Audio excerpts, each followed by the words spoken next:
She called the most dangerous man she knew, because he was the only one who made her feel safe. 4 years.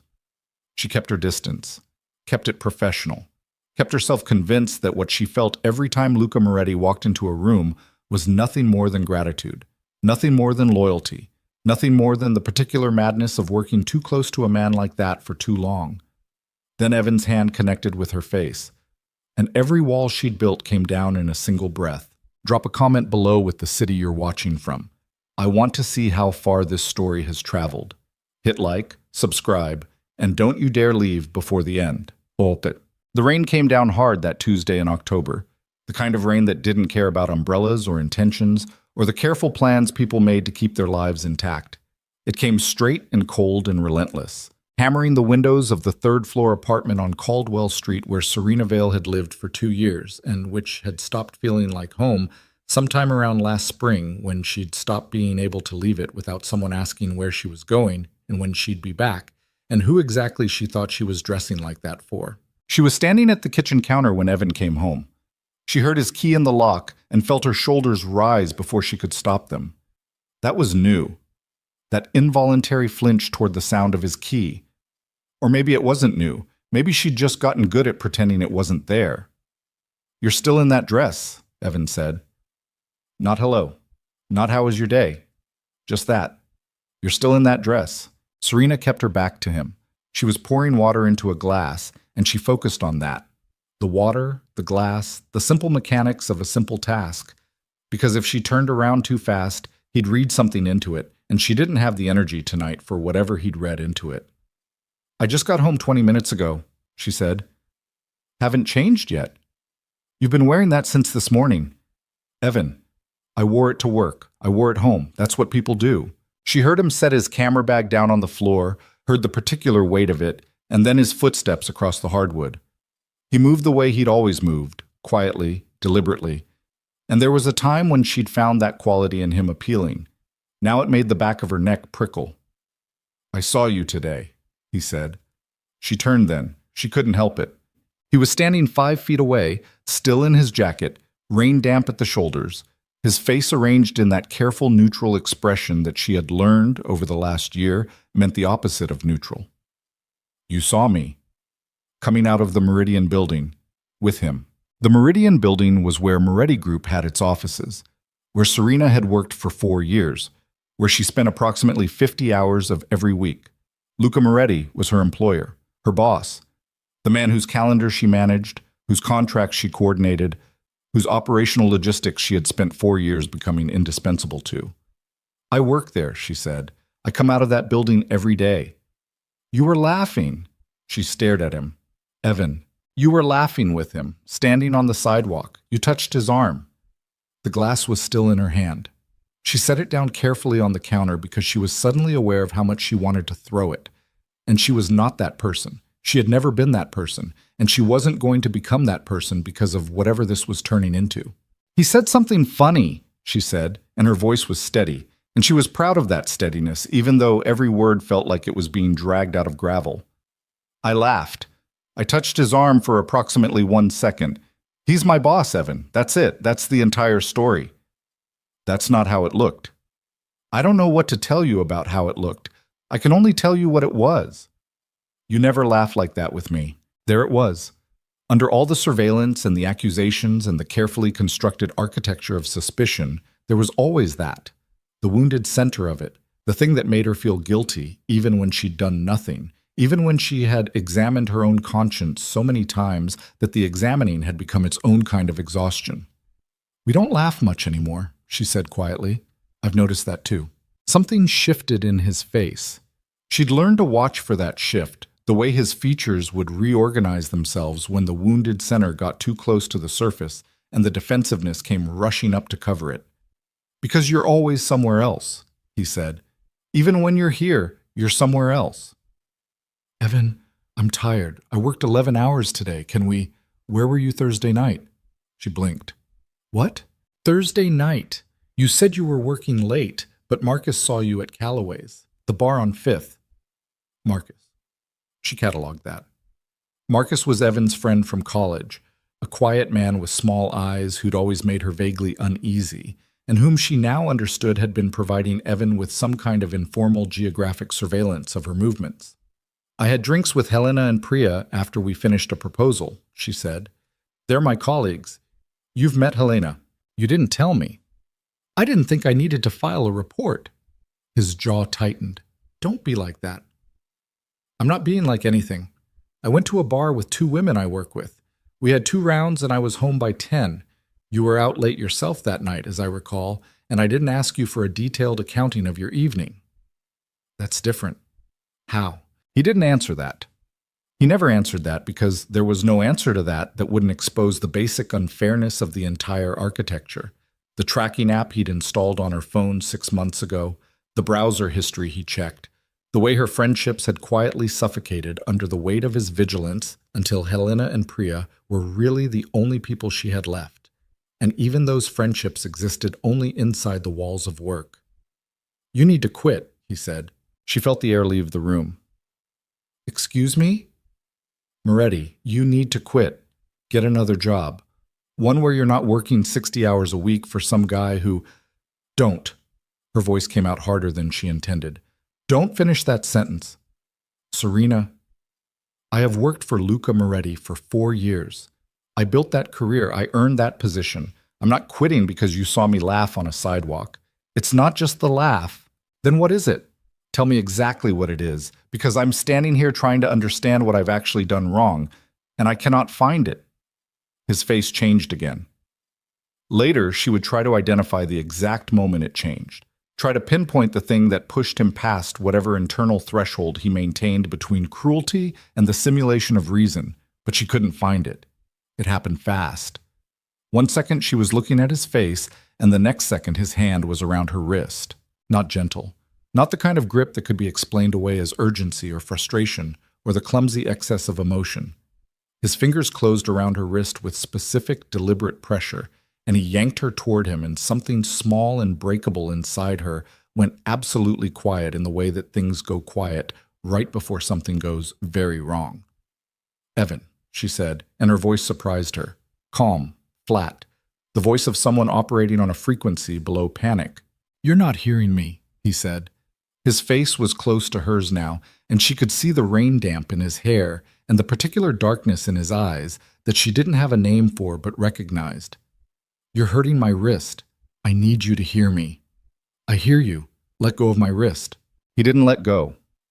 He pulled harder, and she stumbled forward a step. And in the stumbling, she hit the edge of the counter, her hip, her elbow, and made an involuntary sound of pain, and she saw something flicker in his expression that might have been regret or might have been satisfaction, and she couldn't tell which, and the inability to tell which was perhaps the worst part of all of it. Then his other hand came up. She didn't see it coming. She should have. She'd been watching him for months, tracking his moods the way you track weather when you live somewhere prone to storms, and she should have seen it coming. But she didn't, and his palm connected with the side of her face. Not a slap, not exactly, more of a shove, a redirect, as if he was trying to move her and her face was just what his hand found, and the force of it turned her head hard to the left, and she hit the counter again, and this time she went down. The floor was cold. She noticed that. The cold of it against her knees, the rough edge of the cabinet against her shoulder. She noticed, too, that she wasn't crying. That felt significant somehow, in the moment, that she wasn't crying. Evan said something. She didn't hear it. There was a rushing sound in her ears that wasn't quite sound, and she was looking at the cabinet under the sink and thinking, with remarkable clarity, that she needed to get up. She got up. By the time she was on her feet, Evan had taken 2 steps back. His face was different now, whiter somehow, and his eyes had the look of a man standing at the edge of something he hadn't meant to approach. "Serena, don't," she said. That wasn't, don't." She walked to the bedroom. She did it without running, without stumbling, placing each foot with the particular deliberateness of someone making absolutely sure their legs will hold. She closed the bedroom door behind her and stood with her back against it and listened to the silence on the other side. He didn't follow. After a while, she heard the apartment door open and close. She stood in the dark for a long time. The rain was louder now, or maybe she was just more aware of it. She could feel the beginning of a bruise along her cheekbone. Not pain, exactly, not yet, more like a heat, a pressure, the early announcement of something that would be more visible by morning. Her wrist ached where his fingers had closed around it. She didn't turn on the light. She stood in the dark and she thought about who she could call. It was a strange exercise, that inventory. She'd done it before. The mental accounting of who she had left, who was still in her life, who would pick up the phone at whatever time it was now and not ask questions she couldn't answer tonight. And the accounting came up short, the way it had been coming up short for months, because he'd been so good at that part, so methodical and patient about the slow erasure of the network around her, that she'd barely noticed it happening until it was nearly done. Her mother was 2 states away and they hadn't spoken properly in 8 months.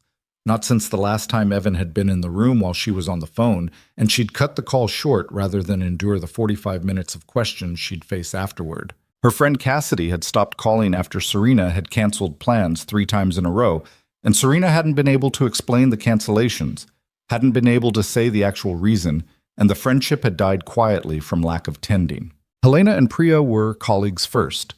Good women. But this was not a thing you handed to a colleague. Not at... She checked her phone. 11:47 on a Tuesday night, standing in the dark in the bedroom of an apartment she no longer felt safe in, with the beginning of a bruise announcing itself along her face. She scrolled through her contacts. She stopped on a name. She stared at it for a long time. Luca Moretti. Work. The contact information she'd inputted herself years ago during her first week, when her predecessor had handed her a list of numbers and said, "Keep these close, you'll need them."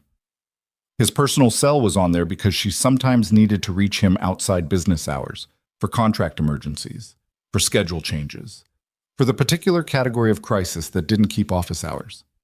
She had never called it for anything personal. She had spent 4 years making absolutely sure she never had a reason to call it for anything personal. She pressed call. It rang once. Serena. His voice. That voice, but low and precise, and carrying the particular quality of a man who answers his phone at midnight without sounding surprised to be awake. She opened her mouth. What came out was not the controlled, professional, carefully managed version of herself she'd maintained for 4 years. What came out was a sound she'd been holding for much longer than tonight.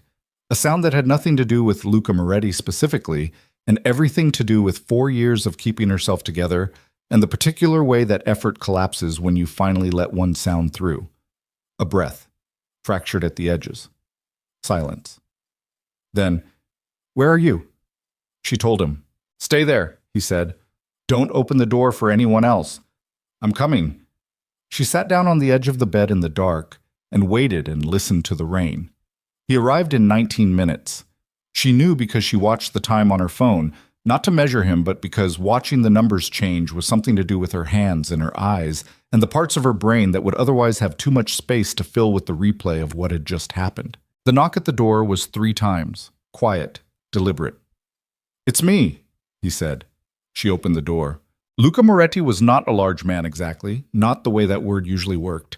He didn't dominate space through sheer physical mass the way some powerful men did. He was lean, controlled, dark-haired, with the particular kind of stillness that comes not from calm, but from the disciplined management of something that isn't calm at all. He was wearing a dark jacket over a shirt he'd clearly pulled on in a hurry, and behind him in this corridor were 2 men she recognized as members of his security detail and whose names she'd never learned. He looked at her face. She watched him look at it. Something happened behind his eyes, a change, a tightening, that he controlled in approximately 2 seconds, but those 2 seconds were visible if you knew what to look for, and she had spent 4 years learning what to look for with Luca Moretti. "Come on," he said, quietly. No drama, no flood of questions, no inventory of concern, just, "Come on." "My things? We'll get them, come on." She came on. In the car, black, long, with privacy glass, and the quiet of expensive engineering between them and the city outside. He didn't ask her immediately what had happened. He sat beside her in the back seat and didn't reach across the space between them and didn't fill the silence with anything. There was a bottle of water. He handed it to her without comment. She took it. His security detail was in the front seats. The driver's name she knew was Roland. She drank the water and watched the city slide past in the rain, and said nothing for a long time. "His name is Evan Mercer," she said finally. "We've been together 3 years." "I know," Luca said. She looked at him. "You know?" "You mentioned him early on, when you first started." A pause. "I pay attention." That landed somewhere she didn't examine too closely. "He hit me," she said. Not because she needed to explain herself, just because the sentence needed to exist somewhere outside her head. "I can see that. It wasn't—" She stopped. "I need you to know that it's not the kind of situation where I'm going to sit here and tell you it was the first time. But it was the first time he actually—" She stopped again, found different words. "It's been other things for a while. Tracking me, controlling who I see. It's been building. You don't have to explain yourself to me," Luca said. "I feel like I do." "You don't." She turned back to the window. Outside, the city looked the same as it always did, indifferent and bright and ongoing, entirely unconcerned with what happened in third-floor apartments on Caldwell Street. "I didn't know who else to call," she said. She felt him look at her. "I'm glad you called me," he said. The penthouse was on the 43rd floor of a building she'd been to exactly twice before, for work, for meetings, and both times she'd paid no attention to it as a place where someone lived because it hadn't been relevant to think about it that way. Now she walked through it in the dark. Luca didn't turn on the main lights, only the lower ambient ones, as if he understood intuitively that harsh light was not what this night required, and she tried to take in the fact of it, floor-to-ceiling windows. The entire city from up here, compressed into light and grid, still going, still turning, entirely unaware of her. A guest room with a bed that had been made at some point by someone who knew how to make beds, with the particular tight geometry of hotel training, and she stood in the doorway of it and felt a sensation she hadn't felt in such a long time that it took her a moment to identify it. Safe. She felt safe. She stood in the guest room doorway and that feeling moved through her like something unwelcome. The way warmth feels unwelcome when you've been cold for so long, you've forgotten it's supposed to be the natural state. Luca appeared in the hallway with a first aid kit. She sat on the edge of the bed and he cleaned the cut along her cheekbone.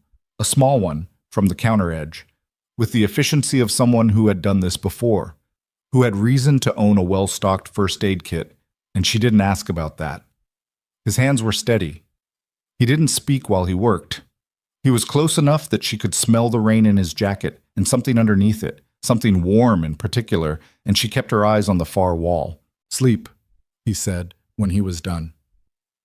"Luca, it'll still be a disaster in the morning. Get some sleep first." He left. She lay down in her clothes on top of the covers, and outside the windows the city burned its usual restless burn, and she slept. She slept for 9 hours without dreaming. She woke to gray morning light and the particular disorientation of an unfamiliar ceiling and spent approximately 3 seconds reconstructing where she was and why, and then spent the next 30 minutes lying completely still, staring upward, taking a careful inventory of herself. Her cheek hurt. Her wrist hurt. Her hip was bruised from the counter edge. These were manageable. These were, she recognized with some grim irony, almost certainly less than they could have been. She found her phone on the nightstand. Evan had called 6 times, texted 7. She read the texts in the order they'd arrived. "Where are you?" "Serena, I'm sorry. Please come home. We need to talk." "I didn't mean it to happen like that." "Serena, answer me." "You're overreacting."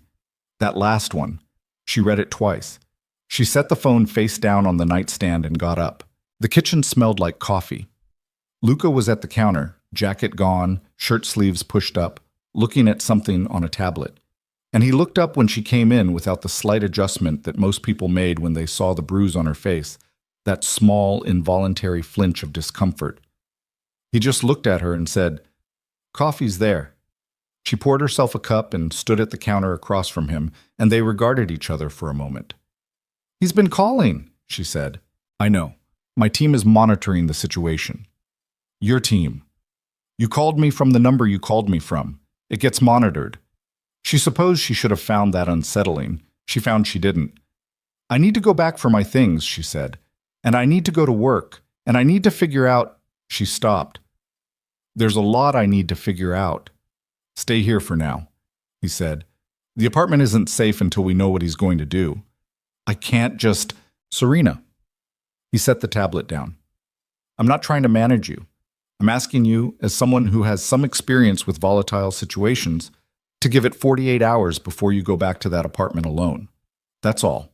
She wanted to argue with that. She had spent so long resisting the particular shape of men who told her what to do that her first instinct was a flat refusal, regardless of context, regardless of whether the request was reasonable. She recognized that about herself. She recognized that Evan's particular variety of control had made her suspicious of all control, even the reasonable kind, and that this was one of the things it had done to her that she most resented. 48 hours, she said. That's all I'm asking. She went to work. She went in a car from Luca's fleet, wearing yesterday's dress because she had no other choice, with a bruise on her face that she covered approximately halfway with makeup from the guest bathroom's inexplicably well-stocked cabinet, and she sat at her desk and did her job. Helena noticed. Helena was too smart not to notice. She stopped by Serena's desk mid-morning and put a cup of coffee on it and said quietly, "You don't have to tell me anything, but I'm here." Serena looked at her. "I'm okay," she said. "I know you are," Helena said. "That doesn't mean I'm not here." It was a small thing. It was the right thing. The workday moved.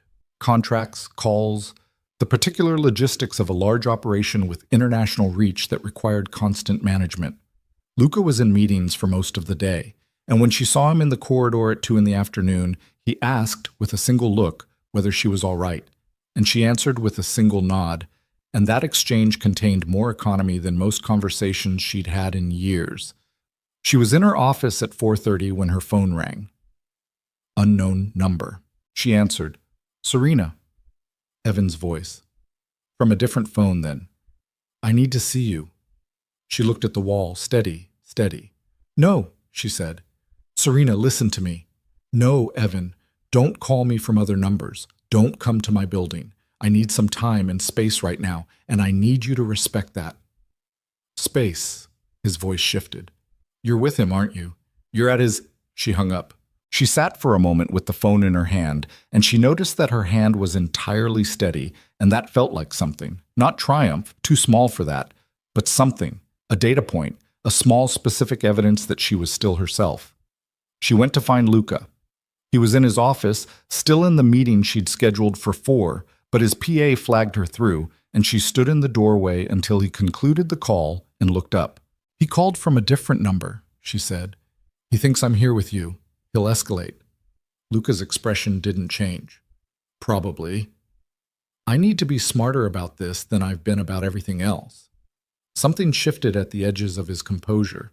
Not much, just enough to be visible. "You weren't stupid," he said. "You were in a situation that was designed to make you doubt your own intelligence. There's a difference." She looked at him for a moment. "I need a lawyer," she said, "and I need to understand what my options are. I have people. I can make calls tonight." "I'm not asking you to make calls. I'm asking you to tell me who to call." The distinction mattered. She could see that he understood the distinction. "Marcus Hale," he said. "Family law, but he handles abuse cases. His number is in the company directory." A pause. "He's good. He won't try to take over." She wrote the name down. That night, back in the penthouse, she still felt strange calling the penthouse. Still felt strange about all of it. She sat at the kitchen table with a glass of wine. She'd opened herself from the rack she'd asked permission to access, and she made a list. The things she knew. The things she needed to know. The things she needed to do. The list was longer than she expected. Halfway through making it, she stopped, because something had occurred to her, a detail, small and cold, that had been sitting at the edge of her memory since the night before, and which she'd been too overwhelmed to pull forward and examine directly. 3 months ago, she'd gotten a letter from a collections agency. She'd thought it was a mistake. Had called the number, gotten a runaround, meant to follow up, hadn't followed up because there was always something. Work, the exhausting labor of managing Evan's moods, the endless triage of a life that was quietly becoming unmanageable. She pulled out her laptop. She logged into her bank account. She sat very still for a long time, looking at the screen. Then she pulled up her credit report, the one she hadn't checked in almost a year because there'd always been a reason not to get to it. The report loaded. She read it once, then again.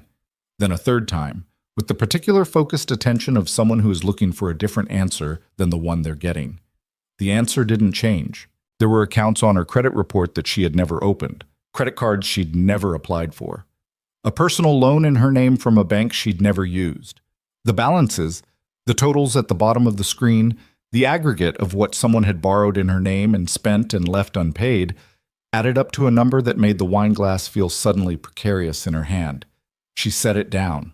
She sat in Luca Moretti's kitchen at 11 o'clock at night and looked at the financial wreckage that someone had been constructing in her name, quietly and methodically. And she thought about the tracking app and the controlled isolation and the careful management of her perception of herself. And she understood, with a clarity that felt like cold water, that the slap had not been the beginning of anything. It had been the end of the useful part. When you were no longer useful to a certain kind of destruction, you got discarded, one way or another. She heard Luca's footsteps in the hallway. He appeared in the kitchen doorway, saw her face, and stopped. "What is it?" he said. She turned the laptop toward him. She watched him look at it, watched his expression do what it did, that controlled hardening, the same thing she'd seen when he looked at her bruise, except this time it was slower and colder and something else underneath it. Something she might have called fury if she'd ever seen that particular expression on Luca Moretti's face before, which she hadn't, which told her something about the scale of what she was looking at. "How long?" he said. "I don't know yet. I need to go through everything." He pulled out the chair across from her and sat down. "Show me from the beginning," he said. And Serena, who had spent the last year learning to carry things alone, opened the first document and started from the beginning. Outside the 43rd floor windows, the city burned on, indifferent and ongoing and bright. And somewhere in it, Evan Mercer was in an apartment or a bar or wherever men like that went after they'd crossed the line they'd been approaching for months. And he had no idea. No idea that the woman he'd spent 3 years carefully dismantling had found the one crack in the architecture of her isolation. No idea what was coming. If you're watching this from another city, drop it in the comments. I want to see how far this story has traveled. Part 2 is coming, and what Serena finds in those documents will change everything she thought she understood about the man she trusted her life to. The documents spread across the kitchen table like an autopsy. Serena had printed everything. The credit report, the bank statements she'd pulled from 3 different institutions using account numbers she hadn't recognized as hers until 20 minutes ago. The collections notices she'd stored in a folder on her laptop under a label that said, "Deal with later," because there had always been something more urgent than dealing with later. Now later was here, sitting under the kitchen light at 11:40 at night, and it was worse than she'd imagined it would be. Luca read without speaking. He turned pages with the same economy he brought to everything, no wasted motion, no performance of reaction. But she was watching his jaw, and his jaw was doing something. "This account," he said, pointing, "the Meridian credit line, opened 14 months ago." "I never opened a Meridian credit account." "I know. I'm looking at the address on the application. It's your building, but the email on file is not yours." She leaned over. He was right. The email was a variation of her name, Serena.Vale92 instead of Serena Valework. Close enough to pass a casual glance, different enough to root all correspondence somewhere she'd never see. "He did this from my apartment," she said. "Not a question." Luca set the page down. "We don't know that yet. He lived there. He had access to my mail, my documents, my—" She stopped, pressed her fingers flat against the table. "My social security card is in a file box in the bedroom closet. Has been for 2 years. I never thought about it, because why would I think about it?" The silence between them had a specific weight now. "Serena, how much?" She pulled the summary page toward her. She'd been avoiding the summary page. "How much total?" He didn't tell her to look away. She looked. The number sat there in plain black type, unhurried, indifferent to the fact that it represented 2 years of someone quietly gutting her financial life while she slept beside him, while she cooked dinner across from him, while she defended him to Helena, who'd said once, carefully, that Evan seemed like a lot of work, and Serena had said he just has anxiety, he's getting better, he loves me. $63,412. In debt she hadn't made, in her name, accruing interest she'd be responsible for until she proved otherwise. She sat back in the chair. Luca watched her. "Say something," she said. I'm thinking. Say that then. I'm thinking, he said again, and this time it was different. Not a deflection, just the literal truth, and she could see it. The particular quality of his stillness when he was actually processing, rather than simply controlling the appearance of processing. Marcus Hale does criminal cases too, he said after a moment. Not just family law, identity theft, financial fraud. This is federal territory, Serena. This isn't a civil matter. I know what it is. I'm not explaining it to you. I'm telling you the path. She looked at him. You're very calm about this. Something crossed his face. No, he said. I'm not. It was the most direct thing he'd said to her in 4 years of working together, and it landed differently than she expected, and she didn't examine that. Not tonight, not with $63,000 in fraudulent debt sitting on the table between them. I need to sleep, she said. I need to sleep. And in the morning, I need to call Marcus Hale, and I need to start from the beginning and go through every single document in order, and I need to do that before Evan realizes that I found it. He doesn't know you found it. He will. He reads my behavior. He's been reading my behavior for 3 years. A pause. He's better at it than I gave him credit for. Luca said nothing to that, which was the right response. She went to bed. She did not sleep as cleanly as the night before. She lay in the dark and stared at the ceiling and did the math she'd been avoiding. Not the financial math, but the other kind. The math of how long. The math of when it had started. Whether the relationship itself had been the vehicle from the beginning, or whether it had started as something real and curdled, or whether she had simply been too busy being grateful someone wanted her to notice what the wanting actually looked like up close. She didn't resolve the math. She lay in the dark until the gray came back into the windows, and then she got up. Marcus Hale was in his office by 8:30.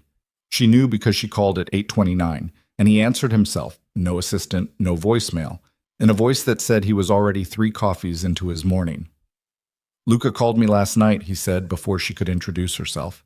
I've been expecting you. She felt a small flicker of something she stamped out immediately. Luca had called him. Last night, after she'd gone to bed, Luca had made the call he'd told her she could make herself.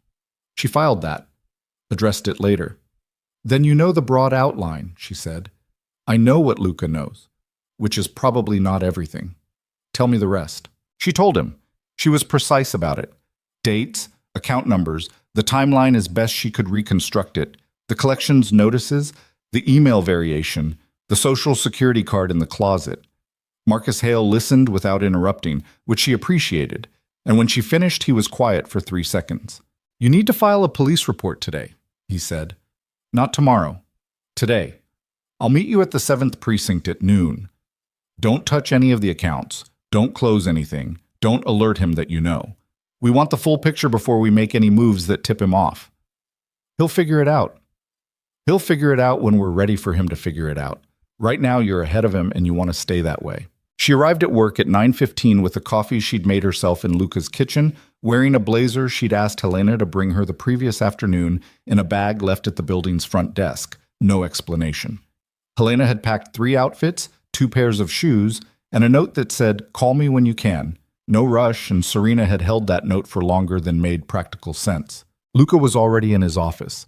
She could see him through the glass partition, on the phone, his back half turned to the door, and she sat at her desk and did her job with the focused attention of someone who needed something to be normal for a few hours before noon. At 10:45, her desk phone rang. She looked at the caller ID, Building Security, downstairs.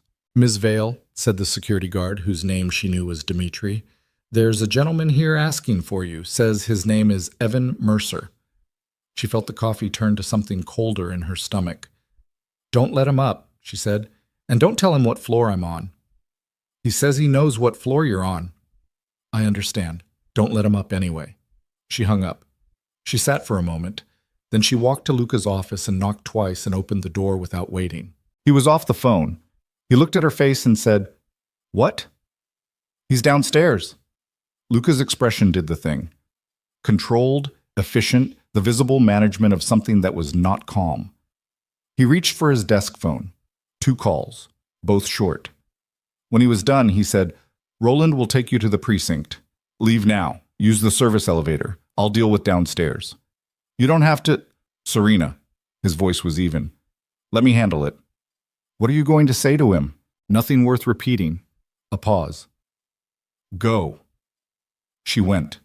She heard later from Roland that Evan had been escorted off the property and informed that any further attempt to access the building would result in trespassing charges. Roland recounted this with the neutral professionalism of someone who very much enjoyed his job, but understood that expressions of enjoyment were not part of the role. At the 7th Precinct, Marcus Hale was already there when she arrived. He was a compact man in his 50s with reading glasses pushed up on his forehead and the particular patience of someone who had spent decades navigating institutions that were not always interested in moving quickly. He shook her hand and didn't make any visible acknowledgement of the bruise, which was fading to yellow at the edges now. The detective assigned to them was a woman named Okafor. She had short, natural hair and eyes that didn't perform sympathy but contained something steadier and more useful, the quality of someone who had heard many things and remained functional. She set a recorder on the table and said, "Start wherever you want to start." Serena started 2 years ago with the first collections notice. She talked for an hour and 40 minutes. Okafor asked questions that were precise and occasionally uncomfortable. Were there any joint accounts, any legitimate shared finances, any point at which Serena had knowingly given Evan access to her financial information? Serena answered all of them honestly, including the ones that made her look less careful than she'd like. "The tracking app," Okafor said. "Did you consent to it?" "No." "You didn't install it yourself at any point, under any circumstances?" "No." "And you discovered it how?" "He told me it was there, during an argument. He said it like it was reasonable." Okafor wrote something. "When was this?" 6 months ago." "Did you remove it?" A pause. "No." Okafor looked at her, not with judgment, just with the particular attention of someone cataloging a detail. "He said if I removed it, he'd see that too, and it would mean I had something to hide, and I was—" Serena stopped, looked at the table, looked up. "I was trying to manage the situation. I thought I could manage it." "You were trying to stay safe," Marcus Hale said. "That too." Okafor kept writing. The police report took 2 more hours. When it was done, Okafor set her pen down and said, "Based on what you've described, we're looking at identity theft, financial fraud, and potentially stalking, depending on what the phone records show. The DA's office will need time to review, but this is strong." She looked at Serena directly. "The physical assault. Is there documentation? Medical records? Photographs?" "I took photographs last night. My cheekbone and my wrist. Timestamp on the photos?" "Yes." "Forward them to me. We can add the assault charge." She paused. "Miss Vale, this man has your address, your daily routine, your social network, and a financial motive to prevent you from pursuing charges. I want you to take that seriously." "I'm taking it seriously." "Where are you staying?" Serena gave Luca's building address. She watched Okafor register the address and not comment on it, which was its own kind of comment. She was back at the office by 4. The afternoon had gone strange and overlong, the way afternoons did when too much had happened in them, and she sat at her desk for 20 minutes doing nothing, which was something she almost never did. And then she pulled up the contract she'd been working on before all of this and finished it because the contract still existed and still needed to be finished, and work was the one thing in her life right now that made simple, linear sense. Luca came by at 5:30. He stopped at her desk, didn't lean against it, didn't invade the space, just stood at a professional distance that he'd always maintained with her, more carefully than she'd sometimes noticed. "How did it go?" "Police report is filed. Detective Okafor. Marcus Hale says she's good." "She is." "You know her?" "By reputation." Serena looked at him. "Luca, did you call Marcus last night after I went to bed?" A beat. "Yes." "I told you I would call him." "I know." "Then why—" "Because it was 11 at night and you'd just had one of the worst evenings of your life, and I wanted him to be ready when you called in the morning. That's all." He held her gaze. "If that was the wrong call, tell me, and I won't do it again." She held the look for a moment longer than necessary. "It wasn't the wrong call," she said. "But don't do it again." He nodded once. He walked away. She watched him walk away, and then she turned back to her screen and thought about the particular difficulty of accepting help from someone who was better at reading her needs than she'd become at naming them herself. And she thought about how much she resented that difficulty. And she thought about how much of the resentment was actually about Evan, and how much was about Luca, and how much was about the woman she'd been before either of them. And she didn't arrive at any clean answer. The next 3 days moved differently. Slower in some ways, faster in others. Marcus Hale's office sent over a forensic accountant, a quiet woman named Dr. Reyes, who wore the same gray blazer every day. Serena saw her, and who had the gift of making financial devastation feel like a solvable equation. Dr. Reyes spent 12 hours going through Serena's records and produced a document that mapped the fraud with the kind of specificity that made it real in a different way. Not emotionally real, which Serena had already processed, but legally real, time-stamped and verified and organized in the language that systems understood. The fraud had started not 14 months ago, as the first account suggested, but 22 months ago. 2 months into the relationship. Serena sat with that. She sat with it for a long time in the small conference room where Marcus had set up operations, and she didn't say anything for several minutes. And neither did Marcus or Dr. Reyes, because they understood the geometry of what that meant. That the early days, the good days, the days she still held somewhere in herself as the genuine article, had been concurrent with the beginning of the dismantling. "Was any of it real?" she said finally. Not quite a question. "That's not a determination I can make," Marcus said. "I know." She straightened. "Move on." On the 4th day, Evan found out. She didn't know precisely how he found out. Later, she'd learn it was a call from one of the fraudulent credit card companies, a customer service representative who'd tried to verify an account and triggered an alert that went to the email Evan controlled, which then sent him a notification about activity on the account, which told him that someone was pulling the thread. The sequence was frustrating and mundane, and felt insultingly small as the mechanism for what happened next. What happened next was that Evan called her from a third phone number she didn't recognize at 7 in the evening while she was at the kitchen table in the penthouse going through document scans, and this time when she answered, his voice was different. Not wounded, not defensive, not performing. Cold.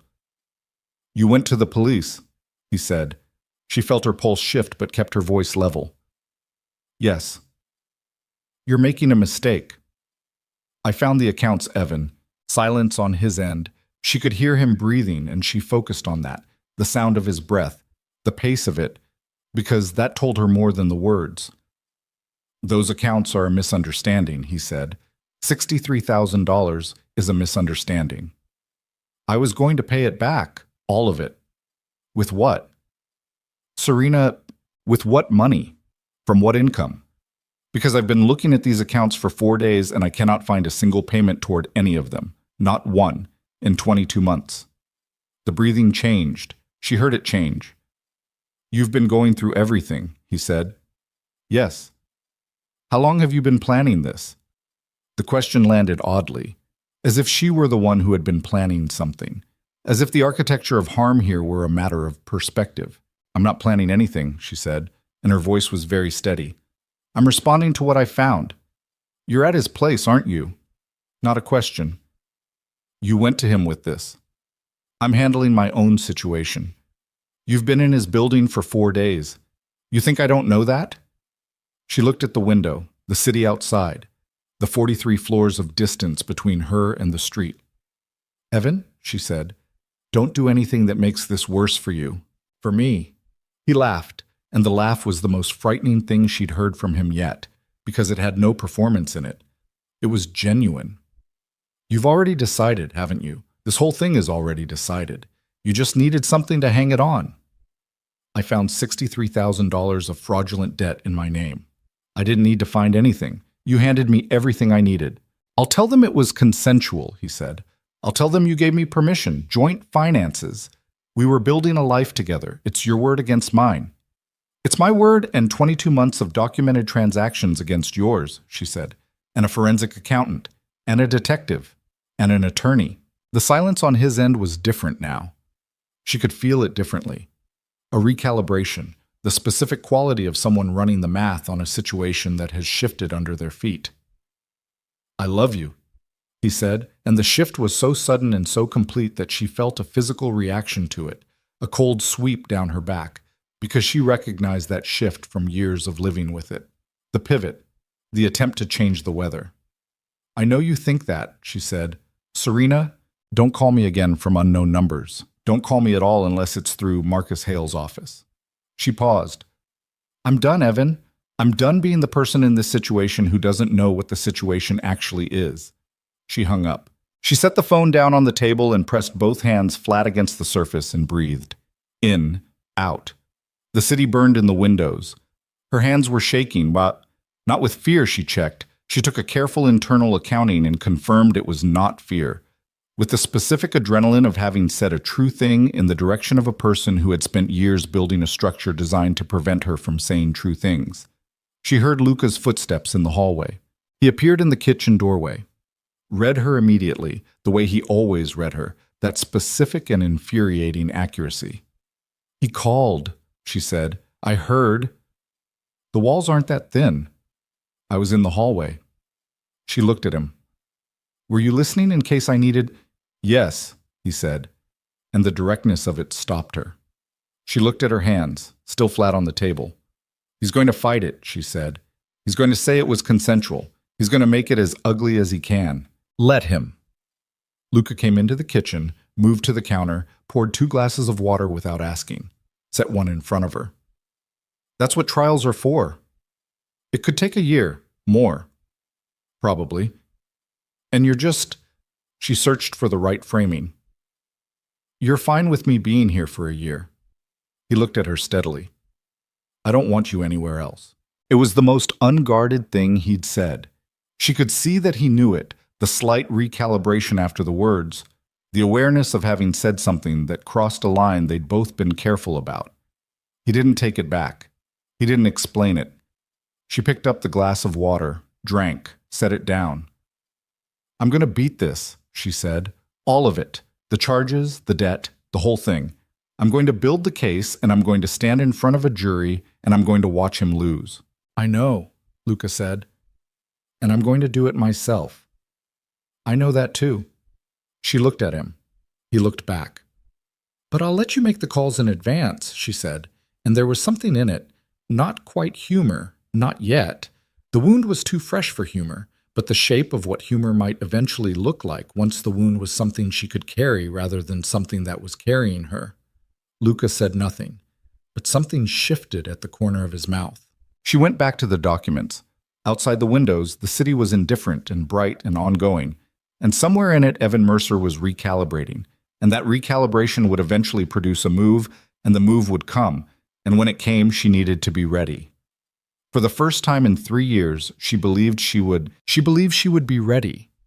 She was not ready. The thing about building a case, the thing Marcus Hale had tried to explain to her in the careful language of a man who had watched too many people learn this the hard way, was that the other side was also building. Every document she gathered, every timeline Dr. Reyes verified, every forensic thread she pulled tight, Evan's attorney was constructing the counter-architecture. And Evan's attorney, it turned out, was not the public defender Serena had quietly assumed he'd be left with. Evan's attorney was a woman named Claire Sutton, and Serena learned this on a Tuesday morning, 6 weeks into the process, when Marcus called her at 8:15 and said, in the particular tone he used for information that required sitting down to receive, "He's retained Claire Sutton." Serena was standing at the kitchen counter. She sat down. "I know that name," she said. "Most people do." Claire Sutton had made her reputation dismantling financial fraud cases, from the defense side specifically, and with a success rate that the legal community discussed in the same tone people used for weather events and natural disasters. She was 61 years old, had white hair she wore cropped close, and was known, according to the profile Serena pulled up on her laptop 20 minutes after hanging up with Marcus, for a specific courtroom tactic. She didn't attack the evidence. She attacked the person who'd gathered it. "Where did he get the money to retain Claire Sutton?" Serena said to Marcus when she called him back. A pause that told her Marcus had already considered this. "That's a question worth asking," he said. It took Dr. Reyes 4 days to find the answer, and when she did, she delivered it in the gray blazer with the same affect she brought to everything, which was the effect of a surgeon explaining a procedure, not without feeling, but feeling subordinated entirely to precision. There was a 7th account. One they hadn't found in the initial sweep because it wasn't in Serena's name and wasn't attached to her social security number and didn't appear on any credit report. It was a holding account, opened under a shell entity with a name that meant nothing until Dr. Reyes ran the registration and found that the registered agent was a man named Paul Mercer, Evan's brother. The account held $41,000. The fraud wasn't just to run up her debt, Dr. Reyes said, looking at Serena and Marcus across the conference table.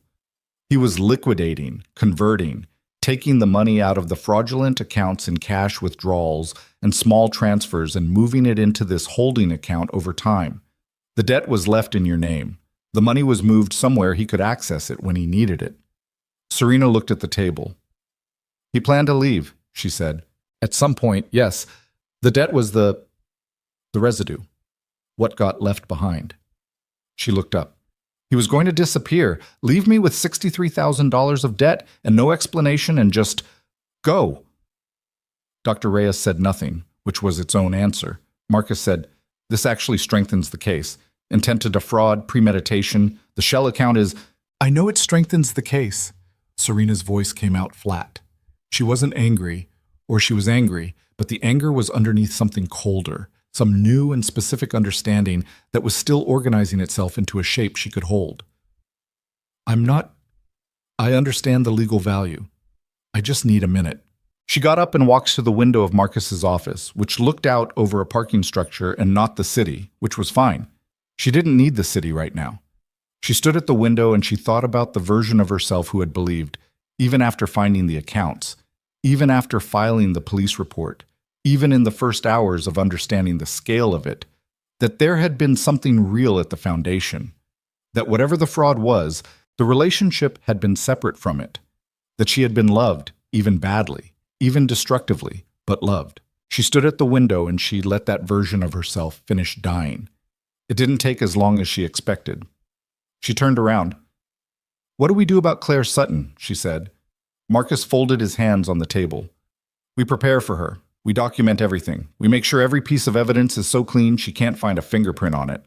And if she goes after me personally, she will go after you personally. That's her approach.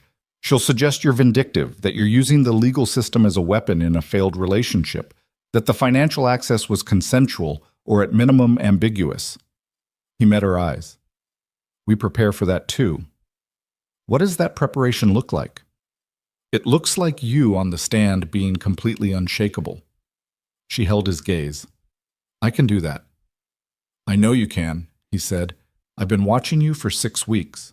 The next month was the month she became someone she hadn't been before. She didn't frame it that way at the time. At the time, it simply felt like work. The grinding, unglamorous, relentless work of building something that couldn't be broken. She met with Marcus 3 times a week. She went through every statement, every transaction, every piece of correspondence with a patient she pulled from somewhere she hadn't known she had. She had sessions with a victim's advocate named Donna, who had short red hair and no tolerance for the particular kind of self-blame that abuse survivors developed as a coping mechanism, and who said to Serena in their second session, "You didn't cause this. You can be furious about how long it took you to see it and still understand that you didn't cause it. Both things are true." Serena said, "I know that intellectually." Donna said, "Work on knowing it in your chest. That's where it matters, in a courtroom." She worked on knowing it in her chest. She was working on knowing it in her chest on the morning that Luca appeared in the doorway of the living room at 7:45 on a Wednesday and said with no preamble, "There's something you need to know." She looked up from the document she was reviewing. Something in his face, the specific quality of the stillness, the set of it, made her set the document down. "Sit down," she said. Not because she needed him to sit, but because if she was about to hear something bad, she needed the architecture of the conversation to be controlled. He sat. He set a phone on the table between them. His phone, open to something she had to lean forward to read. It was a text exchange. She read the contact name first, Claire Sutton. She looked up at him. "Read it," he said. She read it. The exchange was 2 weeks old. Sutton's first message said, "Your name has come up in this matter. We should talk before it becomes an issue." Luca's response was not there. This was Sutton's phone, a screenshot someone had sent him. But Sutton's next message said, I understand the position you're in. There are ways to manage this that don't require your direct involvement. Call me. There was a final message 4 days later from Sutton. The offer stands. Mercer is willing to give you distance in exchange for access to the financial records your office holds. Think about it. Serena read the exchange twice. She looked at Luca. She approached you, she said. 2 weeks ago. 2 weeks. Something moved through her. Cold, specific, arriving at a destination she didn't like. You didn't tell me. I was trying to determine the extent of it before I... You didn't tell me. Not louder. Just clearer. Each word placed separately. Serena, what financial records does your office hold that Evan's attorney would want? The pause was less than a second. He was not a man who paused for long, and the fact that he paused at all told her something. When you first told me about the accounts, he said carefully, I had my own people run a parallel verification. My financial team, independent of Dr. Reyes. I wanted to understand the full scope before I wanted to understand it. She stared at him. You ran your own investigation, she said. A verification. Into my finances. Into the fraud affecting you, yes. Without telling me. Without telling you, he said, because you were in the early stages of processing a significant trauma, and I didn't want to add, don't. Her voice came out with an edge she hadn't intended and didn't retract. Don't make it about protecting me. You had my financial records examined without my knowledge or permission. And now those records, your copies, the copies your team made, are something Evan's attorney knows about and is trying to access. She won't access them. That's not the point. I know. The point is that you did this without telling me. The point is that I am standing in front of a jury in... She checked the calendar in her head. 11 weeks, and I am going to be presented as a woman who has been controlled and surveilled and had her autonomy systematically stripped by a man who thought he knew what was best for her, and now I find out that another man who I trusted... She stopped. The silence was very complete. Luca was looking at her with an expression she had never seen on his face before, or rather she had seen the components of it separately. The restraint, the awareness, the particular gravity he carried, but never assembled like this, never in combination, never directed at her with this specific and undefended clarity. You're right, he said. She hadn't expected that. She'd expected justification, or the soft variety of justification that sounded like explanation, and the absence of it disarmed her in a way she resented. I did what I do, he said. I gather information. I act on it. I make decisions inside situations that involve people I care about without asking those people whether they want me making decisions. It's a thing I do. It's a problem. He held her gaze. I'm sorry. She looked at him for a long moment. The records your team has, she said. I need them. All of them. Everything your people found that Marcus and Dr. Reyes might not have. I'll have them transferred by end of day. And I need to know if Sutton makes contact again. Immediately. And I need you to understand... She stopped. Reorganized. This case is mine. The decisions in it are mine. Your job is the security perimeter and the apartment I'm staying in the name of a good forensic accountant, which I've already used. Your job is not to investigate on my behalf without my knowledge. Understood, he said. I mean it. I know you mean it. I know you mean... She picked up the document she'd set down and then put it back down because she couldn't read it right now. The words were there, but the processing wasn't. How did you get Sutton's screenshot? She said. I have a source. In her office? He said nothing, which was its own answer. She thought about asking more and decided not to. There were categories of Luca Moretti's operational life that she had spent 4 years professionally adjacent to and deliberately uninvestigated, and she was going to continue that policy because she needed the energy she had for the war in front of her and not for the one beside her. She took the documents to Marcus that afternoon. Marcus read through Luca's team's findings with the focused speed of a man who processed legal documents the way other people processed oxygen, and when he was done, he set the stack down and looked at her with an expression she didn't immediately read. There's something in here, he said. What? He turned 3 pages back, pointed. She leaned over and read. The record was a transaction log from one of the fraudulent accounts, one they'd already cataloged, but Luca's team had cross-referenced it with something Dr. Reyes hadn't thought to check. The account that had received the wire transfers wasn't the Paul Mercer Shell account. Not all of them. 4 transfers totaling $9,000 had gone somewhere else. The receiving account was registered to a woman named Dana Willows. Serena didn't know that name. She said so. Marcus turned another page. A photograph, printed, from what source she didn't ask, of a woman in her 30s with dark hair and a face that was pleasant and unremarkable in the way of someone who had never been the main character of anything. She's been seeing Evan for approximately 2 years, Marcus said, overlapping entirely with your relationship. The room was very quiet. He was funding her, Serena said. Partially, yes. With my money. With the money he took in your name? Yes. She sat back in her chair. She looked at the ceiling. She thought about the math she'd done in the dark, in the guest room of Luca's penthouse, in the early days. The math about whether any of it had been real. She thought about the conclusion she'd reached standing at Marcus's parking structure window, the quiet death of the version of herself that needed it to have been real. She had thought she'd finished that, had thought she'd done the work of it. She had not finished it. Because there was a difference, she understood now, between knowing that something was a transaction and knowing that you had been, specifically, the transaction. That while she was managing his calendar and defending him to Helena and lying in the dark trying to figure out what she was doing wrong, he was wiring her money borrowed fraudulently in her name, to another woman. Had been doing it for 2 years. Had been doing it from the beginning. The cold that moved through her now was a different kind than before. Not the cold of shock, the cold of something final. Does Sutton know we have this? She said. She shouldn't, but she will. Once we file the amended charges, when do we file? I want another 72 hours to verify the Dana Willows connection fully. Make sure it's airtight before we put it in front of the DA. 72 hours, she said. Fine. She stood up. She picked up her bag. She looked at Marcus. He's not going to take a deal, she said. Is he? Marcus considered his answer. Sutton's approach, going after you personally, trying to access Moretti's records, suggests he's planning to fight. He thinks he can make you look unreliable enough that the jury has reasonable doubt. He thinks he still knows how I work, she said. Probably. She thought about that, about the specific confidence of a man who had spent 3 years mapping her psychology, cataloging her reactions, learning the precise coordinates of her self-doubt, and who was now planning to use that map in a courtroom.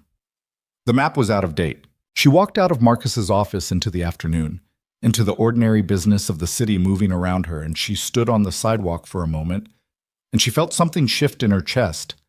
Not the thing Donna had been working on, or not only that, but something harder and more structural. The thing that happened when a person finally stopped organizing their life around managing someone else's perception of them. She had been afraid of this trial. She wasn't afraid anymore. She was 4 blocks from the office when her phone buzzed. Unknown number. The 4th new unknown number Evan had used since she'd blocked the others. She looked at it. She didn't answer. She watched it ring out, and then she opened her contacts and added the number to the block list and kept walking. It buzzed again. Text this time. She read it without stopping walking. Dana is going to testify that you knew. She's going to say you gave Evan access. She'll say it was an arrangement. Think about what that does to your case. She stopped walking. She read it again. Donna Willows.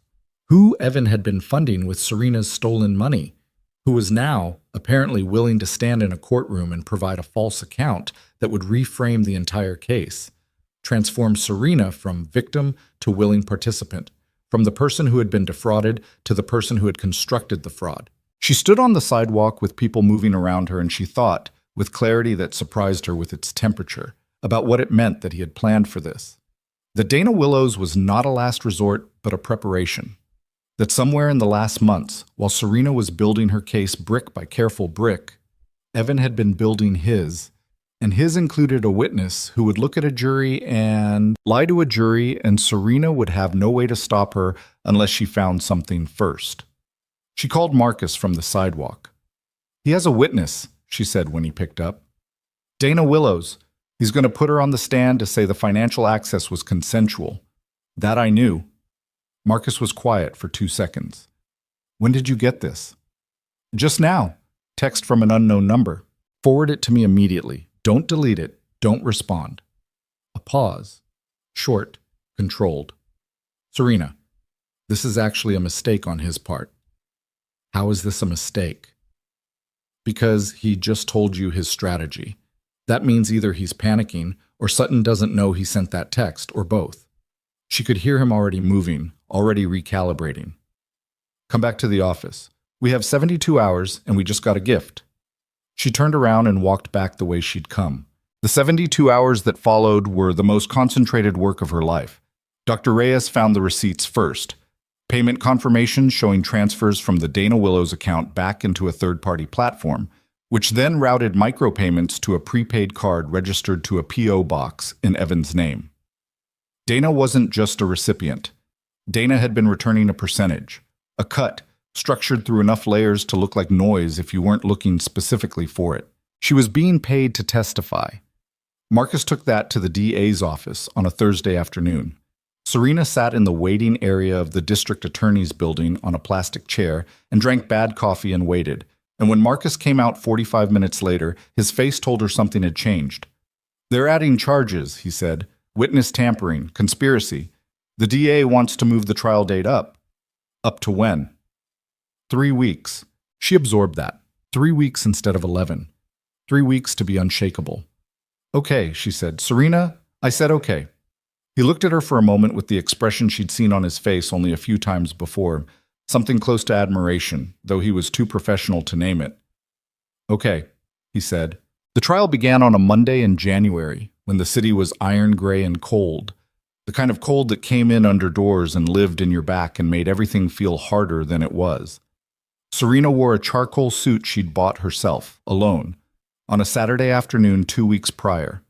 Had walked into the store and stood in front of mirrors until she found the thing that said exactly what she needed it to say, which was not victim and not aggressor, but something in the clean, unbothered middle. Something that said, I am here, I know what happened, and I am not afraid of any of you. She wore it into the courthouse with her shoulders level and her hands still. The prosecution's opening was methodical, precise. The assistant DA was a lean man in his 40s named Carver, who had the particular courtroom quality of someone who trusted the evidence more than his own performance, and Serena appreciated that about him. The restraint, the confidence of not overselling. He laid the timeline, the accounts, the transfers, the shell entity. Dana Willows, 22 months of documented, forensically verified fraud. Claire Sutton's opening was something else entirely. She stood at the podium with the economy of someone who had no excess moves in her arsenal, and she looked at the jury with the white-haired authority of a woman who had been in more courtrooms than most of the people in the room, and she said, in a voice that was almost conversational, what you're going to hear over the next several days is the story of a relationship that ended badly, and the story of one of the parties in that relationship deciding to use the legal system to finish what the breakup started. Serena's jaw was level. She had practiced this. The jaw, the hands, the particular arrangement of her face during Sutton's opening that expressed attentiveness without distress. Donna had run her through it. Marcus had run her through it. She had sat in front of a mirror and practiced being looked at. You're going to hear words like fraud and identity theft, Sutton continued. What you're not going to hear, because the prosecution doesn't want you to think about it, is that Serena Vale was a sophisticated professional woman who shared her financial life with a partner she claimed to love, and who is now, after the relationship failed on its own terms, characterizing that shared financial access as criminal. The jury was watching. 12 faces, some attentive, some carefully neutral, one woman in the second row whose expression Serena couldn't read and spent too much energy trying to read for the first 2 days. The first witness was Dr. Reyes. She wore the gray blazer. She sat in the stand with the precision of a surgeon and walked Carver through 22 months of documented fraud with the patience of someone explaining arithmetic to a classroom. Every account, every transfer, every date, the forensic methodology, the shell entity, the Paul Mercer registration, the $9,000 routed to Dana Willows. Sutton cross-examined for 2 hours. It was, Serena thought, like watching someone try to cut water. Sutton came at the methodology, the software, the potential for error in digital forensic reconstruction. She was technically sophisticated and clearly had her own expert waiting. But Dr. Reyes answered every question with the same flat, consistent precision, and by the end of the cross, Sutton had made no visible dent. The second day was harder. The second day was Serena. She walked to the stand and sat down and looked at the room, at Carver, at the jury, at Evan across the room in his suit, looking at her with an expression she had spent enough time studying to know was performed. And she said her name and her occupation for the record, and she answered Carver's questions. She answered all of them. The early days of the relationship, the first signs she'd missed, the tracking app, the isolation from her network, the collections notice she hadn't followed up on, the night in October when his hand had connected with her face. Carver asked her to describe what she'd found when she pulled her credit report. She described it, number by number, account by account, 22 months backward through the careful dismantling of her financial identity. "How did you feel," Carver asked, "when you understood the full scope of what had been done?" She looked at the jury. She thought about what Donna had said, know it in your chest, and she found it, the actual thing, not the performance of it. "Like I'd been living in a house someone had been quietly burning down from the basement for 2 years," she said, "and I'd been upstairs the whole time wondering why it kept getting harder to breathe." The woman in the second row blinked, then Sutton stood up. The cross-examination took 3 hours and 20 minutes across 2 sessions, with a lunch break in the middle during which Serena sat in a conference room with Marcus and drank water and said almost nothing, and Marcus said almost nothing back because he understood that she didn't need strategy right now. She needed quiet. Sutton was precise and relentless and patient. She established that Serena had a key to the apartment where Evan lived for part of the relationship. She established that Serena had been present in the same apartment as the file box containing her Social Security card on numerous occasions. She established that Serena had not checked her credit report in over a year prior to the discovery. She asked whether Serena had ever given Evan access to her email. Serena said no. Sutton asked whether Evan had ever used Serena's laptop. Serena said yes. Sutton asked whether Serena had ever been present when he used her laptop. Serena said yes. "And you never saw him access financial accounts?" "No." "In 2 years of cohabitation, you never once observed him using your laptop to access financial institutions in your name?" "That's correct." "Isn't it possible," Sutton said, with the even tone of someone not really asking a question, but installing one into the jury's mind, that what you're describing as surveillance and control was simply attentiveness, concern, the behavior of a partner who is worried about the relationship?" "No," Serena said. "No?" "No. Tracking someone's location without consent isn't attentiveness. Cutting someone off from their support network isn't concern. And opening fraudulent accounts in someone's name isn't love, Ms. Sutton.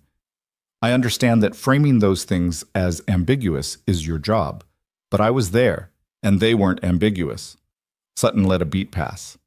"Ms. Vale, isn't it true that you are currently residing in the home of Luca Moretti, your employer?" The room temperature changed. "Yes," Serena said, "have been residing there for approximately 3 months."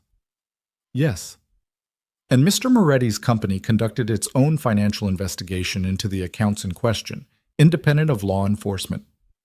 "I'm aware of that." "Did you authorize that investigation?" A pause. 1 beat.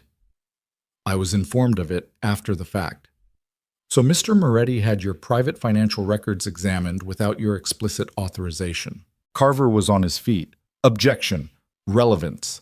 Weight of the witness's credibility, Your Honor. She's asking this jury to believe she was controlled by one man while living under another man's roof under similar circumstances." The judge, a compact woman named Farrow, with the expression of someone who had been irritated by clever arguments than this, said, "I'll allow it. Answer the question, Ms. Vale." Serena looked at Sutton. She felt the trap, its shape, its edges, the specific way it had been constructed to make her look like a woman who moved from one man's control to another and called it freedom. "Mr. Moretti had records examined without my explicit knowledge," she said, with the evenness of someone who had found the floor under this particular question and was standing on it. "When I discovered this, I addressed it directly. I told him it was not acceptable. He agreed. The records were transferred to my legal team." She held Sutton's gaze. "That conversation, where I identified an overreach, named it, and the person who committed it acknowledged it and corrected it, is not the same as 2 years of documented fraud, financial exploitation, physical assault, and witness tampering. I understand it serves your argument to suggest otherwise. Sutton let the silence sit for a moment. Then, nothing further. The lunch break after Serena's testimony was the first time she let herself feel the physical cost of it. She sat in the conference room and her hands were shaking in a way she hadn't let them shake on the stand, and Marcus brought her a sandwich she didn't eat and coffee she held with both hands until the shaking slowed. Her back hurt. Her jaw hurt from the sustained effort of holding it level. There was a headache behind her left eye that had been there since morning. "You were good," Marcus said. "I know," she said, and it wasn't arrogance, just accounting. Dana Willows took the stand the following morning. She was, in person, exactly what her photograph had suggested. A woman whose face showed the effort of not showing things. She wore a blue dress and her dark hair pulled back, and she sat in the stand with her hands folded and answered Sutton's questions in a voice that was low and measured and almost convincing. She said Serena had known, said Evan had told her Serena was aware of the accounts, that they'd discussed it, that it was an arrangement both parties understood. She was specific about dates, about conversations she claimed Evan had described to her. She was detailed in a way that Serena recognized immediately as rehearsed. The details too consistent, too cleanly recalled, the narrative too structurally neat. Serena sat at the prosecution table and watched Dana Willows describe a version of her life that had never existed, and she felt something she hadn't expected to feel, which was a specific, cold variety of grief, not for herself, not for the fraud or the assault or the financial destruction, but for the girl she'd been when she'd first believed Evan Mercer loved her, for how long that belief had survived everything it had no business surviving. Then Carver stood up. He established the return payments first, laid the receipts out on the screen with the same patient arithmetic he brought to everything, and watched Dana Willow's careful neutrality develop a fracture around the edges as the numbers appeared. "Ms. Willows, are you aware that digital forensic analysis of your financial records, subpoenaed by this court 2 weeks ago, shows 14 payments routed from your account to a prepaid card registered to Mr. Mercer?" Her hands shifted in her lap. "Those were personal." "The payments? Between me and Evan, yes. Payments from your account to his card totaling approximately $4,300 in the 6 weeks following the filing of charges against Mr. Mercer in this case. I was helping him with legal fees, with money that originated in transfers from Mr. Mercer to your account, which originated in accounts opened fraudulently in Serena Vale's name." Dana Willows looked at Sutton. Sutton's face gave nothing. "Ms. Willows," Carver said, and his voice had dropped a register, "are you currently under investigation for witness tampering?" The silence that followed lasted approximately 4 seconds and felt like considerably longer. "I've been advised by counsel," she started. "You can answer yes or no." Her jaw worked. "Yes." The fracture in the room was audible, not a sound exactly, but a pressure shift, the way certain silences have a texture. Serena felt it in her chest. The jury was looking at Dana Willows with an expression that 12 different faces can share when they've arrived simultaneously at the same conclusion. Evan's composure broke in increments over the next 2 days as the prosecution's remaining witnesses dismantled the last structural supports of Sutton's alternative narrative. The forensic technician who testified about the email variation, Serena.Vale92, the ghost account, the routing of correspondence. The bank fraud specialist who testified about the methodology of the shell account. The detective Okafor, who described Serena's condition on the night the police report was filed with the flat documented specificity of someone whose job it was to record the aftermath of things. Serena watched Evan across the room through all of it. She watched him the way you watch weather, not with dread, just with the sustained attention of someone needing to know what it was going to do next. His composure had been excellent in the first days. It eroded. She could see it eroding in the incremental tightening around his eyes, the way his hands moved differently, the way he leaned towards Sutton in whispered exchanges that grew longer and more urgent as the week progressed. The jury deliberated for 3 hours and 40 minutes. She sat in the corridor outside the courtroom during those hours with Marcus on one side and a styrofoam cup of coffee on the other, and she didn't talk much. Helena had texted. Donna had texted. Luca had not texted, which she'd come to understand was his specific mode of respecting the space she'd asked for. Not absence exactly, more like proximity without pressure. And she'd stopped resenting it somewhere around week 3 and started finding it, against her better judgment, something close to sustaining. The verdict came at 4:47 in the afternoon. Guilty. All counts. Identity theft, financial fraud, forgery, physical assault, conspiracy to commit witness tampering. Each count read out in the flat procedural voice of the court clerk, each one landing in the room like something solid. She heard Evan make a sound. She didn't look at him. She looked at the jury instead, at the woman in the second row, whose expression she had spent 2 days failing to read, and who was looking at Serena now with something unambiguous and clean. Outside the courthouse, the air was bitter and gray, and she stood on the front steps with her charcoal suit and her still hands, and she breathed it in. Marcus was on his phone. People moved past. The city was indifferent, as cities always were, already going about its ongoing business. She thought about calling someone. Didn't. Just stood there for a minute, breathing cold air, feeling the strange, specific weight of a thing that has been finished. Then her phone buzzed. She looked at the screen. Unknown number again, but the text itself was only 4 words, and she read it twice before the meaning of it reached her fully, before the cold that moved through her was not relief, but something else entirely. Something that undid the last 3 hours in a single, "He's out." 4 words, no punctuation, no name. But she knew the number. It was Marcus's emergency line, the one he'd given her at the start of all this, with the specific instruction that she would only ever receive a text from it if something required immediate action. She stood on the courthouse steps in the bitter January air and read those 4 words and felt the verdict. 3 hours and 47 minutes of jury deliberation, guilty on all counts, the clean procedural weight of it, dissolve into something colder and less finished than she'd believed it was going to be. Marcus was at her shoulder in under a minute. His phone was already at his ear. "When?" he said into it. "How?" A pause. "Get me the transport log." She looked at him. "Courthouse transfer," he said, covering the phone. They were moving him to county processing. The vehicle was in an accident on the Harmon overpass. Single car, rear collision. He walked away from it. He walked away. 40 minutes ago. She stood completely still for a moment. The cold moved through the charcoal suit like it wasn't there. Around her, the city continued its indifferent business. A cab moving through an intersection. A woman walking fast with a paper bag. 2 men in construction vests talking over a barrier. And none of it had any idea that the thing she'd spent 5 months building and standing in front of and refusing to be dismantled by had just produced a verdict that a man had already walked away from. "Serena," Marcus's voice. "We need to move." She moved. Roland was at the curb in under 4 minutes. She didn't ask how he knew. She got in the car and Marcus got in beside her. And Roland pulled into traffic with the particular efficiency of someone who had been briefed and was already working. Luca's voice came through the car speaker without her calling him. Roland had connected it. "I know," she said before he could speak. "The building is secure," he said. "My team has the perimeter. Okafor has a BOLO out. Marshals are coordinating. Where are you?" "In the car." "Come here." She looked out the window at the gray city moving past. "No." A beat. "Serena, I'm not spending this in your apartment. I'm not. I did that.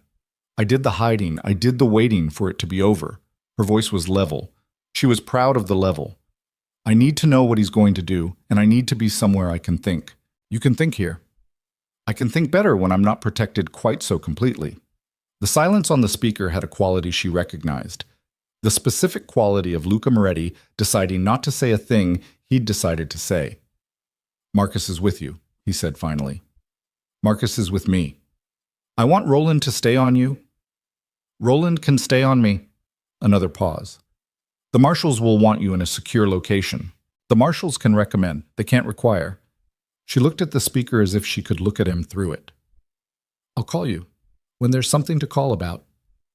She hung up, or rather she nodded at Roland, who disconnected the call, and she sat back in the seat and looked at the gray sky above the buildings and thought about what Evan Mercer did when his plans collapsed. She had 3 years of data on this.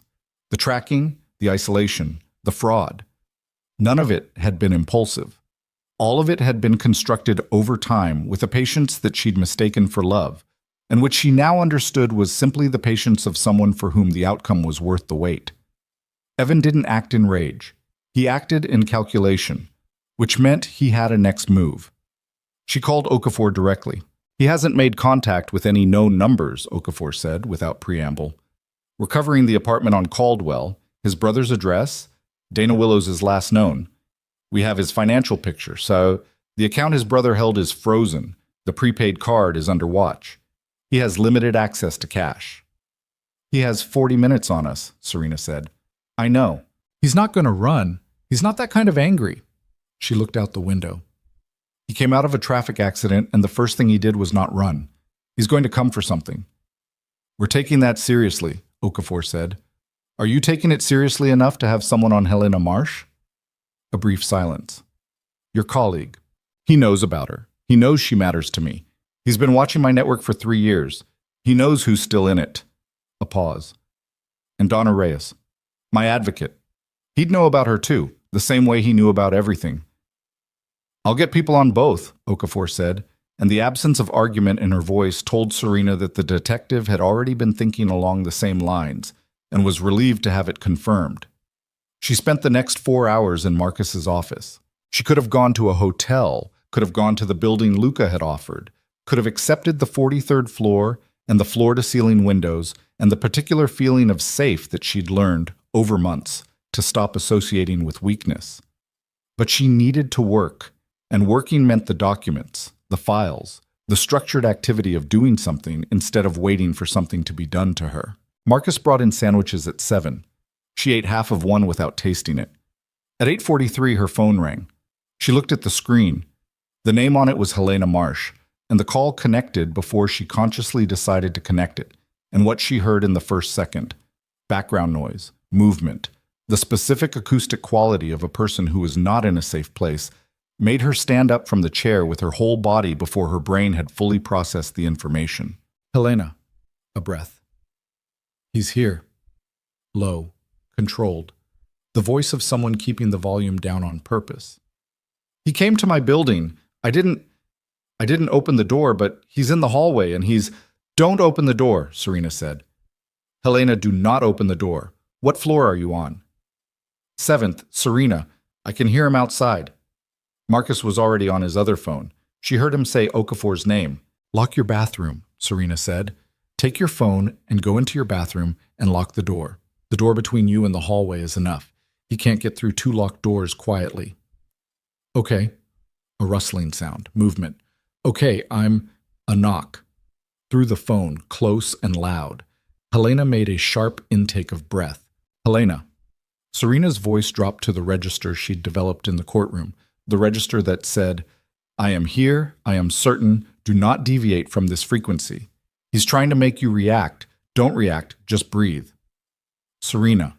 Evan's voice. Through the phone, muffled by whatever door was between Helena and the hallway. I know you're listening. She sat very still. Serena. Louder now. Controlled, still. She'd been right about the calculation. You want to talk? Let's talk. Come here. Just you. Or I keep working through your list. Marcus put his hand over his second phone. Okafor has a car 6 minutes out. 6 minutes. She looked at the wall of Marcus's office, at the framed certificate she'd looked at 100 times in the last 5 months without seeing it, and she thought about 6 minutes and what they contained and what she was willing to let them contain. She took the phone away from her ear. Marcus, she said, where's the address? Serena. Helena's building. Give me the address. No. He said it with the flat authority of someone who understood exactly what was being asked and exactly why it was not acceptable. No, Okafor is 6 minutes out. You are going to stay in this office. He's going to keep going down the list, she said. He told me that. He's going to keep going down the list until someone opens a door. She looked at Marcus. Helena won't, but he's going to keep going, and there are other people on the list, and not all of them are as steady as Helena. You are not the solution to this situation. I'm the only variable he's accounting for. He doesn't care about Marshall's or Okafor's team. He's done the math, and he's decided that the exposure is worth it if he gets to... She stopped. Finished the sentence differently. If he gets to reframe this. In his head, showing up here, making me come to him, that's not losing. That's the last move of someone who has decided that the ending he gets is better than the one he's currently looking at. Marcus stared at her. 6 minutes, he said. Drive me there, she said. I'll be in the car until Okafor arrives, but I need to be there. He drove her there. Roland drove, technically, and Marcus sat beside her in the back with the expression of a man doing something he knew was professionally inadvisable because the alternative was letting her get in a cab. They were 4 minutes out when her phone buzzed again. Luca. She answered. I know where you're going, he said. How? Roland. She looked at the back of Roland's head. Roland's expression, visible in the rear view, was the expression of a man who had made a judgment call and was at peace with it. I'm not going inside, she said to Luca. I'm going to be in the car until... He came out of a collision, and his first move was to find the people who matter to you, Luca said, and his voice had a quality in it she hadn't heard before. Not anger, not the controlled management of anger, something rawer and more unguarded than that. Serena, please tell me you understand what that means about what he's willing to do. I understand completely, she said. That's why I'm going. A silence. My team is 2 minutes behind you, he said. She closed her eyes briefly. Luca, they'll stay on the perimeter. They won't engage unless... He stopped. When he continued, his voice had something in it that cost him. Just tell me you're going to be careful. I'm going to be careful, she said. She meant it. The car pulled up to Helena's building as the first of Okafor's vehicles rounded the opposite corner, lights cutting through the dark. Roland stopped at the curb, and she was out of the car before Marcus finished saying her name. The building's lobby was empty. The elevator was open. She took the stairs. She came out on the 7th floor, and the hallway was empty except for Evan. He was standing outside Helena's door, jacket dark, hair that same rain damp she'd last seen in October when all of this had been, still, technically manageable. He turned when the stairwell door opened. He looked at her with an expression she'd never seen on his face before, and she cataloged it in the second she had before she had to speak. Something stripped of performance, stripped of the particular management he'd always applied to how he presented himself to her. Something underneath all of that which was simply tired. He was tired. She was tired. You came, he said. Helena goes back to her apartment unharmed, she said. That's the only sentence that matters right now. I wasn't going to... I know what you were going to do. You were going to knock until she reacted, or someone else on the floor called building security, or you got what you actually came for, which was this. She gestured between them. Me. Out of the building I was in. On your terms. He looked at her for a long moment. You sound different. I am different. Since when? Since October, she said. Since I sat on the floor of our kitchen and decided I was done being the person in situations who doesn't know what the situation actually is. Something moved through his face, not guilt. She'd given up expecting guilt from him somewhere around month 2 of building the case. Something more like recognition, like a man looking at the distance between what he'd anticipated and what he was actually standing in front of. The verdict doesn't hold, he said. Sutton's filing the appeal tonight. Evan. She has grounds. The forensic methodology, the way they subpoenaed Dana's records. There are procedural. Evan. Her voice was quiet and absolutely level. Stop. He stopped. You're standing in a hallway you don't live in, she said, outside the door of a woman who has nothing to do with anything between us. And there are federal marshals in the stairwell behind me, and they are waiting for me to take one step back. She held his gaze. You have one choice right now, just one. And it's not about me, and it's not about the appeal, and it's not about any version of this story where you get to reframe the ending. His jaw tightened. I loved you. I know you believe that. I did.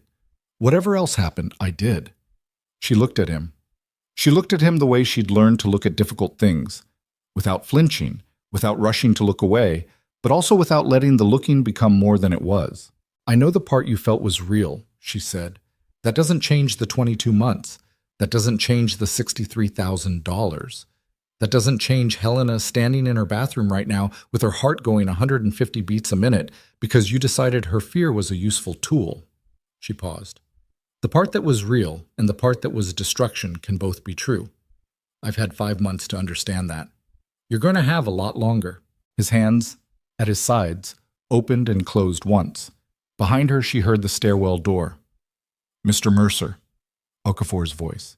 Steady, professional, the voice of someone who had been doing this long enough that adrenaline had become background noise. Step away from the door and put your hands where I can see them. Serena didn't move. She held Evan's gaze for one more second, the last second she was going to give it, the last moment she was going to be in the same hallway as the architecture of the last 3 years. And then she stepped to the side and let Okafor through. He didn't run. She'd known he wouldn't. She'd told Marcus in the car that he wouldn't run, and she'd been right.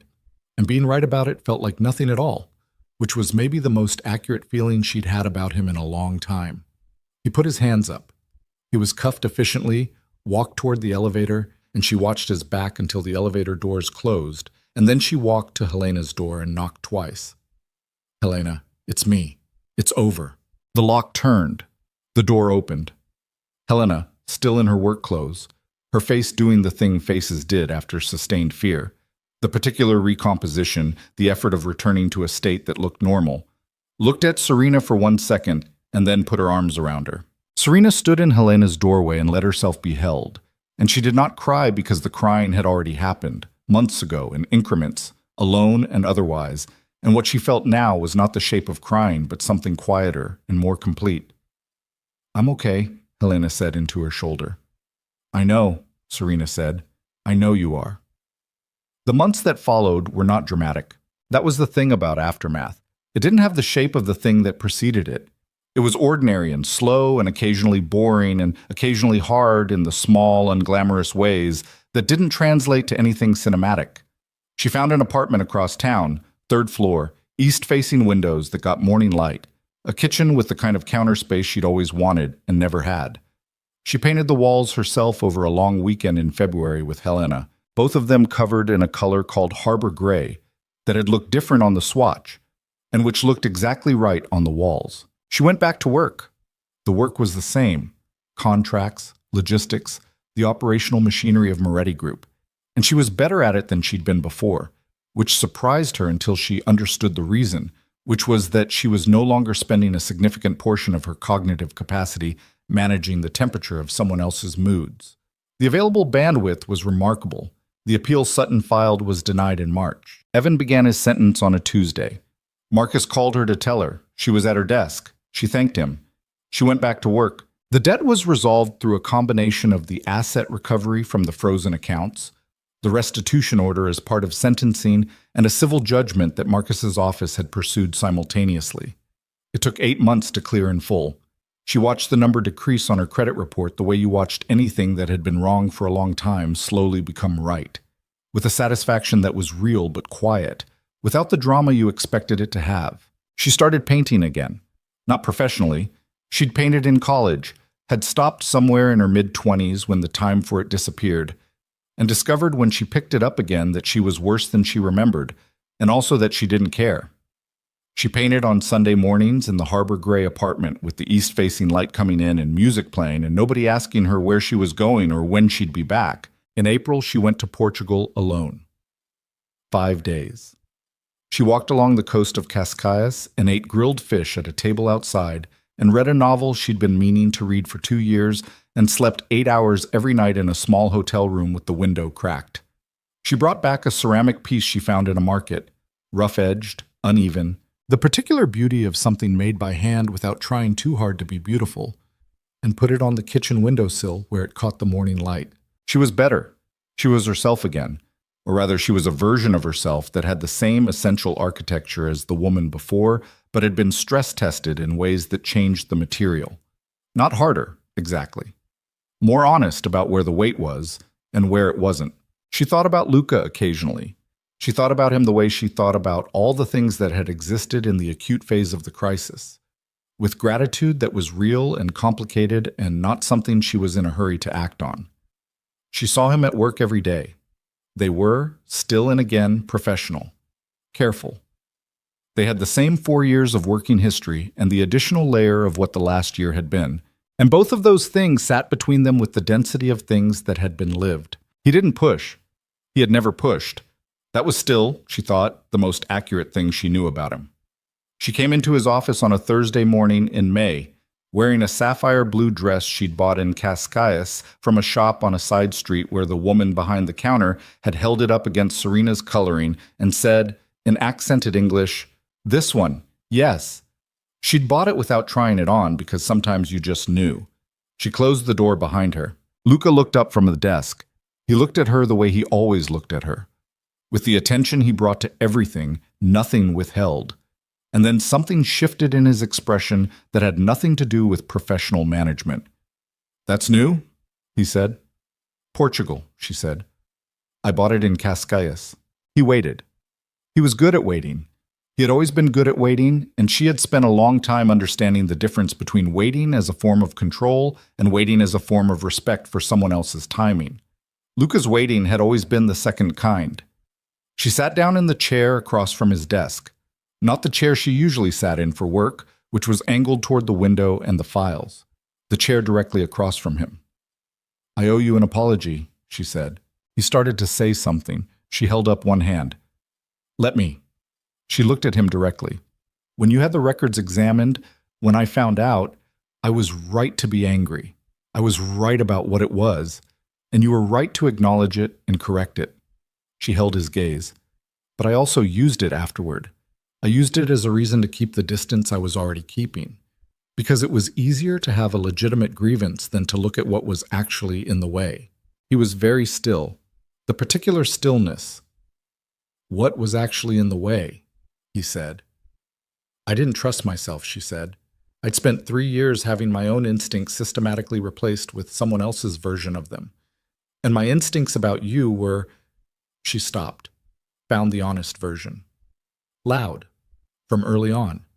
And I didn't trust them because I'd been wrong about being right before." The morning light came through the office windows, and the city sat below them, ongoing and indifferent. And Luca Moretti looked at her across his desk with 4 years of maintained distance and everything that had accumulated on the other side of it. "The night you called me," he said. "Yes, I was in the car before you finished telling me the address." He said it with the directness of someone who had decided that the time for managing this particular truth had passed. "I want you to know that. It wasn't obligation. It wasn't the employer thing. The gravity of it between us had been there for a long time, and I decided that it was something I was never going to act on because the power differential." "I know," she said. "You were my employee. I had decided that meant something permanent. And then I called you at midnight from the floor of my kitchen. And then you called me," he said, "and I understood that the careful professional decision I'd made was that it was going to cost something I couldn't afford to lose." She looked at him. This man who had answered at midnight without sounding surprised to be awake, who had arrived in 19 minutes, who had sat across a kitchen table at 11 at night and said, "Show me from the beginning," who had made the wrong call once, acknowledged it without justification, and never repeated it. "I'm not the same person I was in October," she said. "I know. I need you to know I'm not choosing this because of what you did, what you provided. I need to be clear about that. You've been clear about that since the night you told me not to make calls in advance," he said, and there was something at the corner of his mouth that was not quite a smile, but was the closest she'd seen him come to one in a long time. "You've never been unclear about anything, Serena. That's not actually the problem you think it is." She looked at her hands for a moment. The apartment on Caldwell Street, the kitchen floor, the 19 minutes, the credit report, the courtroom, the hallway on the 7th floor. Everything that had happened between October and this May morning, everything it had cost, everything it had returned to her that she hadn't known she'd lost. She looked up. "I'm ready," she said. He stood. She stood. The desk between them was the last formal thing, and then it wasn't because he came around it and the distance they'd maintained for 4 years, and some change collapsed in the way of things that have been held too long. Not dramatically, not with the kind of urgency that made for good performance, but with the particular honesty of two people who had been patient long enough. He put his hands on her face, carefully, the same hands that had cleaned a cut on her cheekbone in a guest room months ago with steady efficiency and careful distance, and she felt, under his palms, the particular sensation of being held by someone who was holding you because they chose to, and not because they needed to, and the difference was everything. She kissed him with the full weight of what the year had been, not gracefully, not without the salt water of exhaustion and grief that lived in the back of every good thing she'd touched since October. And he kissed her back with the patience of someone who had been waiting long enough to understand that what he was getting was worth everything he'd waited through. Outside, the city continued. 3 months later, he took her to the floor-to-ceiling windows of the penthouse on an evening in late August, when the city below was lit in the particular gold of a sky that couldn't quite decide between day and dark. She had been in that apartment many times since May, and it had stopped feeling like the place where her new life had started and started feeling like the place where the life she was currently in simply existed, which was the more accurate description. He went to one knee on the hardwood floor with the city burning behind him, and she looked at him, looking at her, and she felt the full length of the last year, the weight of it, and the specific way weight changes when you've carried it long enough, when it stops being burden and starts being simply what you are made of now. "I'm not asking you to belong to me," he said. "I'm asking you to choose me. Every day. The same way I'll choose you." She stood in the sapphire blue dress she'd worn again for tonight, the Cascades dress, the dress she'd bought alone in a shop where someone had held it up and said yes. And she looked at the man kneeling in front of her with the city in the windows and the full, complex, imperfect truth of who they both were between them, and she said yes. Not because she needed saving, she had done that herself. Not because she owed him. The debt had never been that kind. Because he had waited at the precise distance she needed him to wait, and then, when she came to him, had been exactly where he said he'd be. The city burned on below them, golden and indifferent and ongoing.